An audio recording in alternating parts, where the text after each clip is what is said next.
என் பின்னாடி வந்த நடிச்ச பொய் சொன்ன என்ன ட்ரக் பண்ண இப்ப என் அப்பாவை பார்த்திருக்கேன். அப்படி இருக்கும்போது நான் உன்னை எப்படி நம்புவேன்?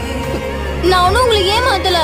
ஒரு நிமிஷம் இருங்க, திரும்பவும் சொல்றேன், நான் உங்களுக்கு ஏமாத்தல. வெளியே போ. நீங்க தப்பா புரிஞ்சிருக்கீங்க. வெளியே போ. இதயம் கேட்கும் காதலுக்கு வேற எதையும் கேட்டிட தெரியாது.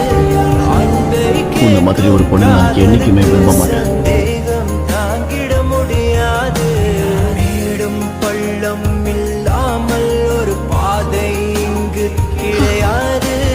பிரிவும் துயரம் சொல்லுங்க சார், நான் ஏதாவது பண்ணணுமா? ஒரு காதலின் இல்லைன்னா நான் இங்க இருந்து போயிடுவேன். காதல் ஒரு ஆகாயம், அது என்றும் வீழ்வது. சாரி, லேட் ஆயிடுச்சு. ரொம்ப நேரம் ஆயிடுச்சா? ஒரு வெண்மேகம் வீழாமல் போலாமா?